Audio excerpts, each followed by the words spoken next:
Hey everybody, welcome back to Jeff Bull Central. We're checking out the new South Park video game today, South Park Snow Day. My wife and I co-op played this on the Xbox Series X. She was on an Xbox Series S. And it's also available on PlayStation 5 and PC. This is kind of a weird little game. This is not really what I expected. It's not really what I wanted. It's not as funny as I wanted it to be. It's not as long as I wanted it to be. It's not as conceptually rich or developmentally rich, as I wanted it to be. The story's not as good as I wanted it to be. So maybe that's my false expectations, but I'll tell you why I have those expectations, or why I had them before going in. It's because the last two major South Park games that came out, they were sequels to each other. They were called South Park: The Stick of Truth, South Park: The Fractured But Whole, and to this day I love saying that title because it's goofy and dumb and kind of a little bit smart too, like the entirety of South Park. That any good South Park you've ever seen is all of those things. Those games, they were kind of excellent. They were kind of really, really good. They were in the top strategy tier, the top franchise tier. They were well made. They were funny. They never got boring. They never really dropped the ball. They were good. They were fun. They were funny. This is kind of like a pseudo-sequel, even though it's a different genre. This is a third-person action online co-op kind of thing.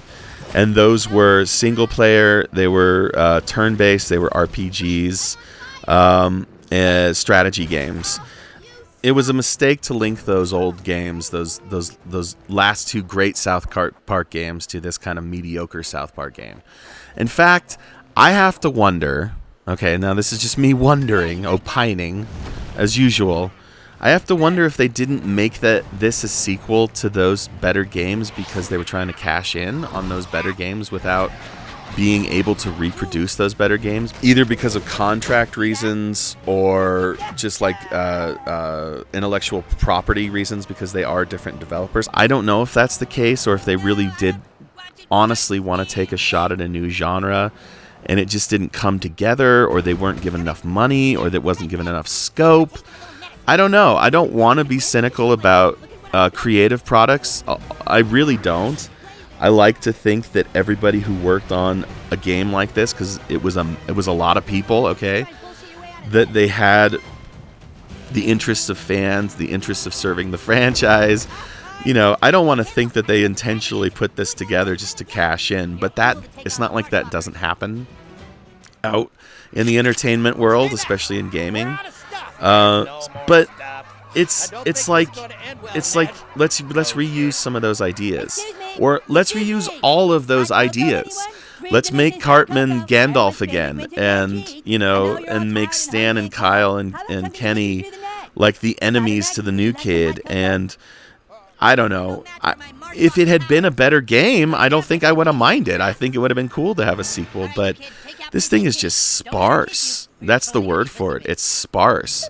And I recognize that I'm talking about South Park here, which is one of the most sparse animated series ever made, because literally it was made by two college guys with construction paper and a stop motion camera. They made the original short film that became South Park. They still make it to this day, those two guys, right? Trey Parker and Matt Stone. But sparse isn't good for a gaming experience. Really, it's not. And I can give you a South Park example just right now. The South Park game that came out on the Nintendo 64 back in the 1990s, I remember it well because I spent my hard-earned allowance that my parents gave me on a Blockbuster video rental of that game. That's the most 90s thing I've said in a while. And that game was crap, genuinely. That old Nintendo 64 South Park game, that was garbage. It was dump. It was dump. Game dump. Insert your Mr. Hanky references here. It was sparse. It was not funny. It was not imaginative. It wasn't particularly well made. And I'm not saying South Park Snow Day is as bad as that, because it isn't. It really isn't. Like, that thing was sometimes barely playable. But it's kind of another situation like that where, you know, at this point, you know what to do with this franchise. Stick of Truth and Fractured But Whole showed you how to make a South Park game. It's got to resemble the show.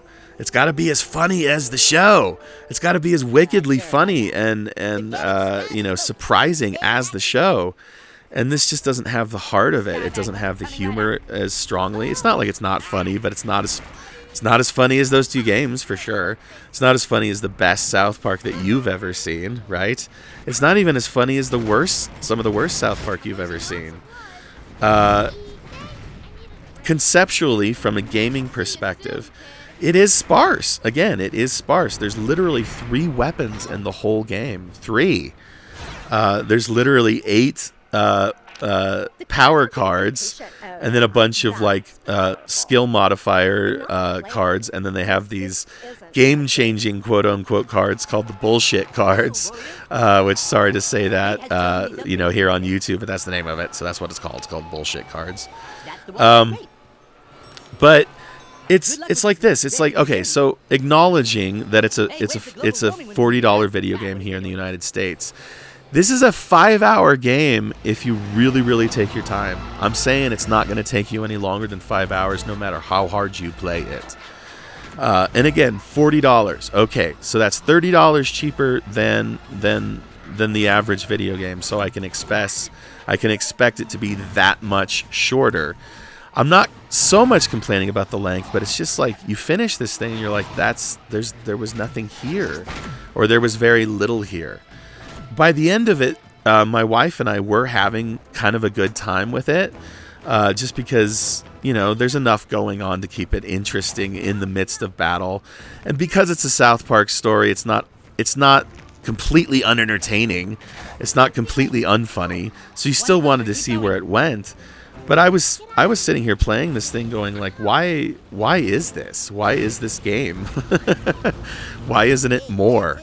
Why aren't there more weapons? Why isn't there a longer story? Why not make it funnier? Why not make it, if you're going to make it a pseudo-sequel to 2 pretty excellent, I believe they're excellent. I loved those games just because they were fun, even if I hadn't been a South Park fan, which I kind of am. I would have loved those games. I just don't get this game. I don't know if it's a jaded cash grab or if it generally just didn't come together. So, gosh, I don't know what else to say about South Park Snow Day, man. That's it. That's my take.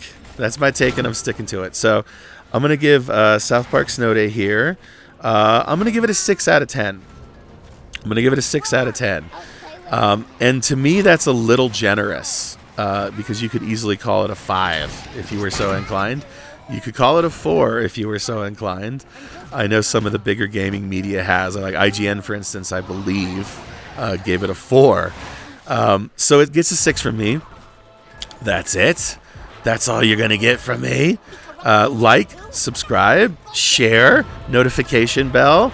Gosh, I don't know. Use a little the cans with the string between it. Talk to people, whatever. You know what I'm saying. All right. See you next time. Bye-bye.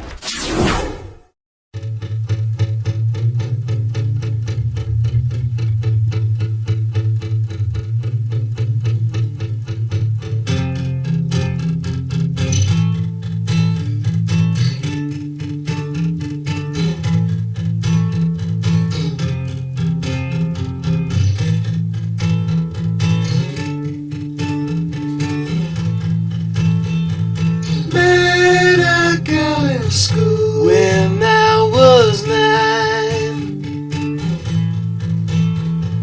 told me she had feelings, she had life.